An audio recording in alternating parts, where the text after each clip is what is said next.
보통 이제 감산이 본격화되고 이 공급 주도로 뭔가 공급 축소가 일어나기 시작하면 그 뒤에 이 메모리 반도체 기업들의 주가가 얼추 바닥 대비 2배 정도는 가뿐하게 상승하는 경향이 꾸준히 나타나왔습니다. 삼성전자 주가가 어떻게 2배 오르냐, 그 무거운 주식이. 그러한 이야기가 나올 때 보통은 2배씩 가는 게 삼성전자의 특징입니다. 못 믿으시겠으면 과거 차트를 월봉하고 쭉 보세요. 지금 현재 주가는 100 정도 오른다고 가정했을 때 아직 한 30 정도 오른 구간이기 때문에 우리가 나머지 60, 70을 좀 기대하면서 계속해서 사볼 수 있는 구간이긴 하다.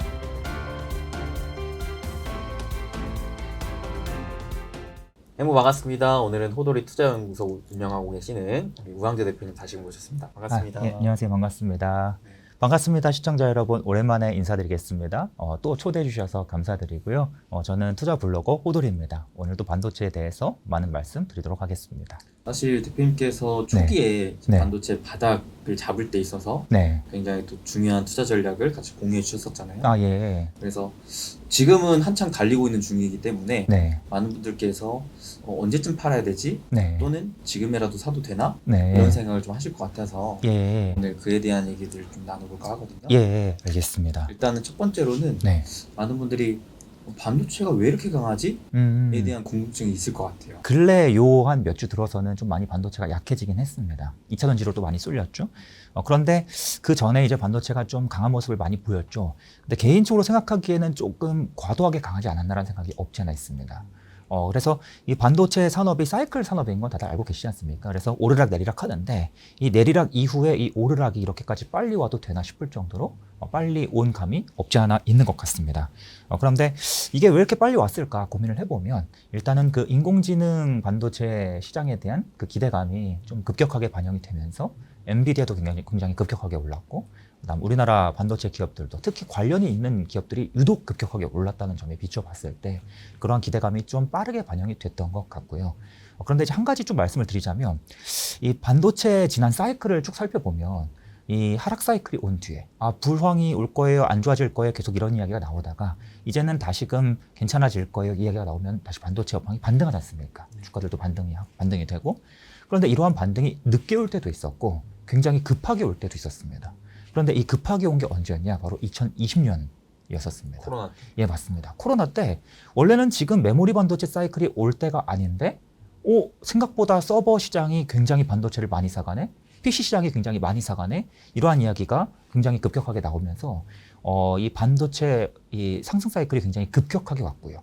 그 증거 중 하나로는 삼성전자와 SK하이닉스의 실적 반등이 본격적으로 나타나기도 전에 사실상 거의 고점을 찍으면서 이 주가 상승이 거의 마무리되던 그러한 특징이 나타났었습니다. 그런데 이번 상승도 이에 못지않은 빠른 상승이 좀 나타나고 있다고 생각이 드는데 문제가 무엇인가 하면 2020년 당시에는 정말로 수요가 받쳐주는, 수요가 이끄는 그러한 시기였던 데 반해서 지금은 사실 수요가 구체화됐다고 보기는 좀 많이 어려운 시기라고 생각합니다. 그런데 이 서버 시장에 대한 기대감은 좋은데 사실 지금 스마트폰 시장이랑 이 PC 시장도 굉장히 큰 손 시장이거든요. 이들 시장이 합해서 60에서 65% 차지하는데 이들 시장은 지금 계속해서 악화일로를 걷고 있고 앞으로도 분위기가 더 안 좋을 거로 예상이 되고 있어서 사실은 이 수요 관점에서 생각해 보자면 지난 2020년에 비해서는 확연히 이 수요 드리븐이 약한데 그에 반해서 주가는 좀 빨리 오른 측면이 없지 않아 있다라는 생각이 들어서요. 물론 저는 반도체 주식에 대한 굉장한 낙관론자고 항상 저는 매수를 계속 해두셔야 진짜 상승 사이클이 왔을 때 수익이 난다 주의자이기 때문에 지금도 계속해서 매수를 하셔야 된다고 외치긴 합니다만 아무래도 급격한 상승이 있었던 만큼 중간중간 좀 커다란 조정은 충분히 올 수 있다라고 말씀을 드려볼 수 있을 것 같습니다. 확실히 삼성의 감산에 대한 발표가 예. 공급이 줄어든 데에 대한 사람들의 기대감이 그만큼 또 높지 않았나라는 생각도 들거든요. 예.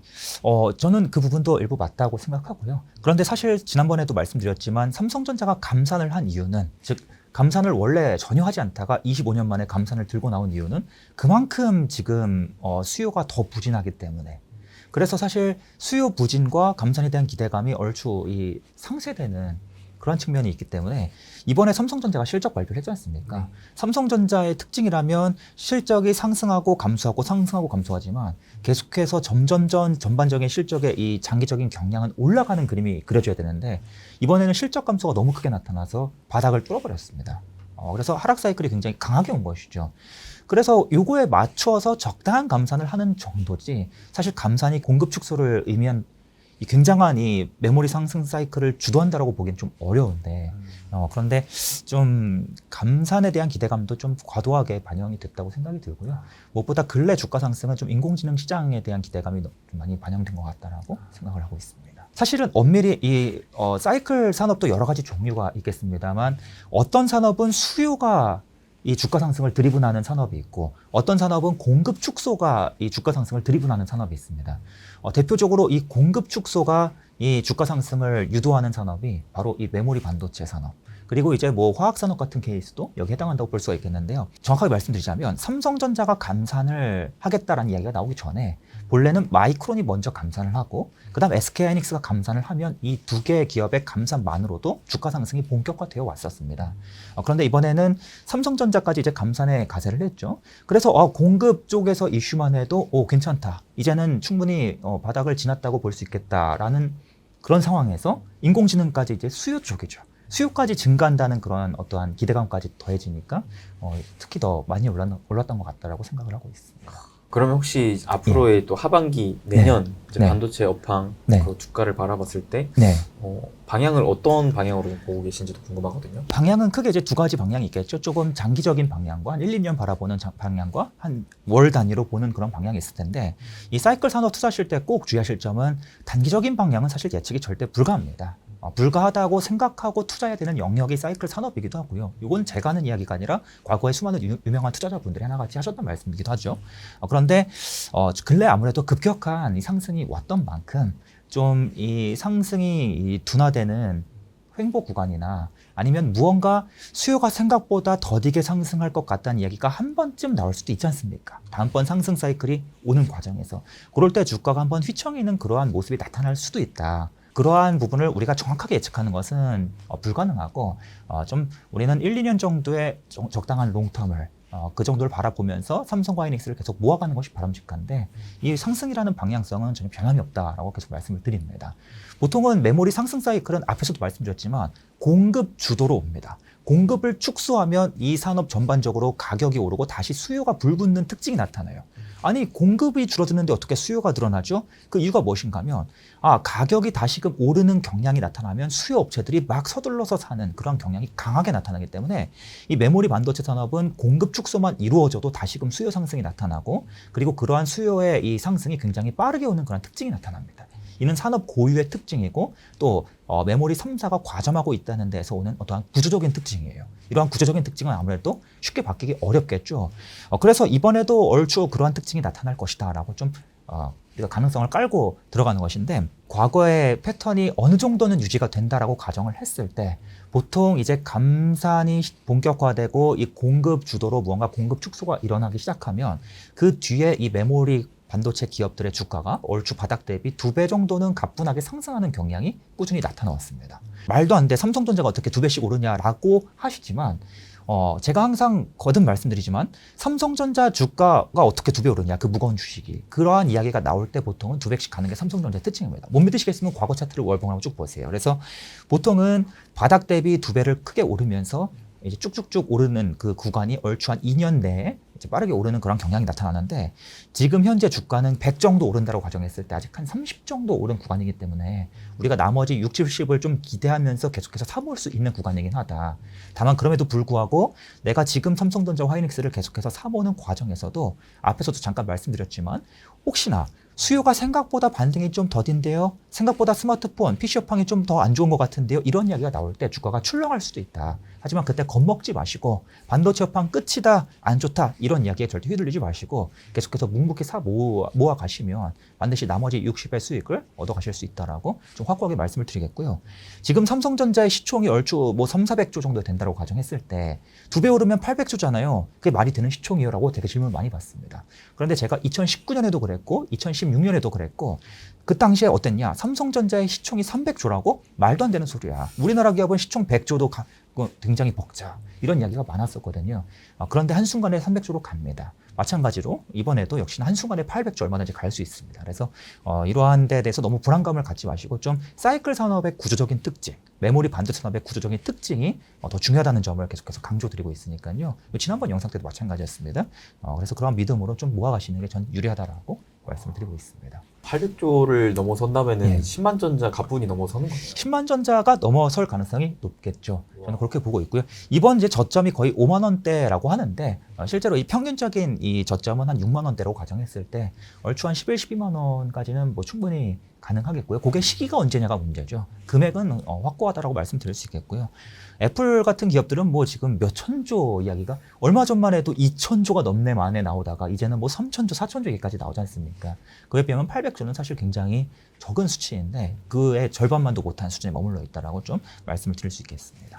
저도 확실히 삼성전자의 역사 그 예. 차트 흐름을 좀 바라봤을 때 예. 이 메모리 상승 사이클 때는 꼭 네. 삼성전자가 작게는 50%, 많게는 100% 이상도 올라가긴 예, 하더라고요. 맞습니다. 그게 항상 반복될 수 있다는 믿음을 가지셔야 되고요. 그리고 한 가지 제가 좀 제안드리고 싶은 사항이 무엇인가 하면 보통 이제 투자를 처음 공부하시는 분들께 제가 항상 뭘 많이 추천드리냐면 과거의 주식시장을 한번 검증해 보시라. 내가 그때로 돌아가서 주식 투자를 한다라고 한번 마음 먹고 과거를 좀 한번 살펴보시라라는 이야기를 되게 자주 합니다. 과거로 돌아가서 그러면 이제 이 삼성전자 주가 상승이 본격화되던 그 시기에 상승 사이클이 이제 막 시작되던 그 시기에 온라인상의 수많은 댓글들이나 이러한 의견들 한번 쭉 살펴보세요. 긍정론 거의 없고요. 비관론밖에 없습니다. 어떻게 삼성전자가 300조 가냐 이런 얘기밖에 없습니다. 제가 이제 저장해둔 자료들도 한가득인데 아무튼 그러한 내용들을 자꾸 보다 보면 믿음이 생깁니다. 아, 주가가 휘청해도 나는 계속 사 먹을 수 있겠다라는 그 믿음이 생기거든요. 그래서 그런 내용도 한번 참고해 보시기 바라겠습니다. 특히나 좀 소액 투자자분들께서는 예. 아무래도 좀 시총 상위주인 삼성전자 하이닉스보다는 네. 상대적으로 좀 가벼운 네. 반도체 소부장 쪽으로 관심이 많으신 것 같은데 예.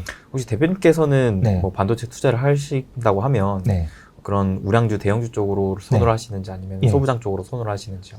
예. 저는 무조건 당연히 소부장 중에서도 베타가 큰 장비주를 좋아합니다. 저는 원래 스스로 전공이 사이클 산업이라고 얘기할 만큼 오르락 내리락이 크게 나타나는 기업들을 좋아하는데요. 그런데 문제는 오르락 내리락 베타가 큰 기업들은 상승 사이클 때 훨씬 많이 오릅니다. 삼성전자와 SK하이닉스가 얼추 한 평균적으로 수익률 90%에서 120% 내외에서 형성된다고 하면 소재 기업들은 이보다 조금 더 높은 수준에서 그리고 장비 기업들은 훨씬 높은 한 200%에서 한 300%, 400%까지도 나타나는 특징이 나타나는데 주가가 무조건 많이 오른다 그래서 여러분의 계좌 수익률도 비례하는 것은 절대로 아닙니다. 나랑 어울리는 기업을 사셔야 됩니다. 이게 왜 중요한가 하면 삼성전자와 SK하이닉스는 사실 굉장히 투자하기 쉬운 편에 속한다라고 저는 자신 있게 말씀드려요. 근데 문제는 베타가 큰 기업일수록 특히 장비 쪽으로 갈수록 당연히 투자가 더 어려워지고요. 그리고 장비도 두 가지가 있겠죠. 전공정 쪽에서 공급되는 장비가 있고 후공정 쪽에서 공급되는 장비가 있는데 후공정은 사실 월등히 어렵습니다. 요게 이제 상승 때 올라타면 자신감이 붙고 내가 잘하는 것 같고 느낌이 들지만 사실 후공정은 평균적으로 손실 보시는 분들이 월등히 많아 왔던 영역이고 또 앞으로도 얼마든지 손실을 보실 수 있을 가능성이 충분히 높은 영역입니다. 그래서 이게 왜 그런가 하면 이 장비 기업들 같은 경우는 좀 더 이슈에 민감하고 수주를 계속해서 체크하거나 아니면 기업들의 실적이 충분히 높아지지 않았는지 아니면 충분히 감소하고 있는지 충분히 체크를 해야 되고 그다음에 기술에 대한 이해까지도 어느 정도 필요한 그런 영역이라고 볼 수 있거든요.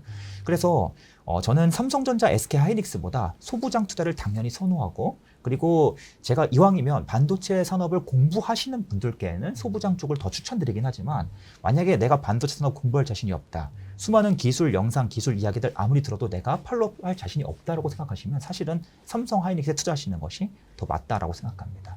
정답이 아니라는 것이죠. 그럼에도 불구하고 나는 소부장 투자하고 싶다라고 하신다면 나는 그 안에서 좀 안정적인 투자를 지향한다.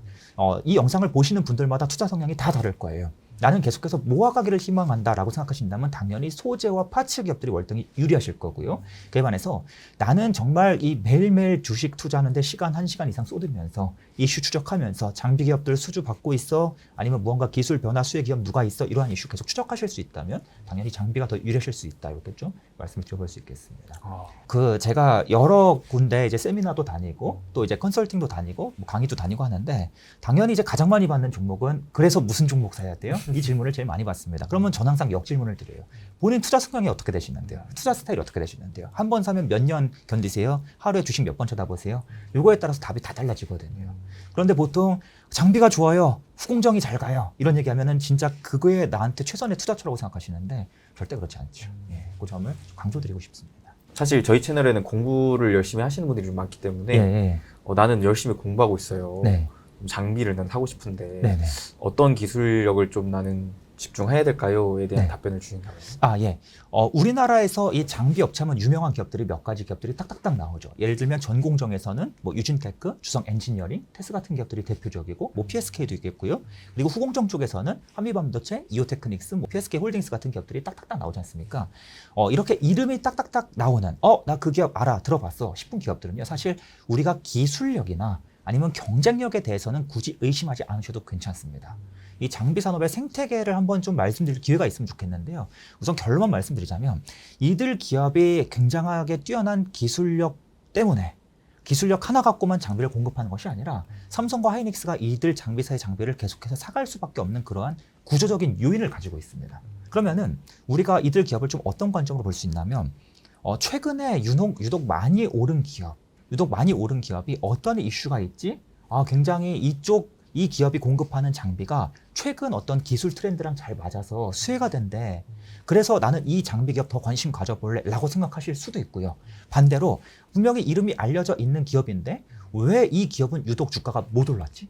왜 다른 애들에 비해서 비실비실거리지? 그러면 반대로 우리가 역발상으로 오히려 앞으로 더 많이 오를 수 있지 않을까라는 그런 관점으로 좀 접근해 보실 수가 있습니다. 그래서 저는 항상 이 두 가지 방법을 항상 굉장히 좋아해요. 유독 많이 못 오른 기업, 아니면 최근에 유독 가파르게 오르고 있는 기업, 각각의 이슈를 살펴봅니다. 그런데 보통은 이제 좀 못 오른 기업에 항상 힘을 실어주는 편이고, 보통은 이러한 기업들에 투자해서 좀 높은 수익을 많이 달성하는 편입니다. 그래서 제가 과거에 이제 블로그에 글을 몇 차례 쓴 바가 있었는데요. 예를 들어서 뭐 제가 사이맥스라는 기업에 투자했을 때, 그때 이제 그냥 얼추 한 1년 좀 넘게 보유해서 수익률이 거의 300% 가까이 나왔을 때, 그리고 이제 TSE 같은 기업에 투자해서 수익률이 한 600% 이상 나왔을 때, 그 기업들에 투자했을 때 공통점은 시장에서 유독 소외되어 있었고, 얘 괜찮은데 왜 못 가지? 그런 관점으로 접근했을 때 큰 수익이 많이 나왔고요. 개반해서 많이 오른 기업을 좀 추격 매수하는 그러한 투자는 수익을 내는 것 자체가 어렵진 않지만 그렇다고 해서 높은 수익을 기대하기는 좀 어려울 수도 있다. 이런 관점으로 좀 투자를 하고 있습니다. 그래서 개인적으로는 장비 기업들 투자하실 때 이 두 가지 관점을 좀 먼저 보시는 게 도움이 된다라고 좀 말씀을 드리겠습니다.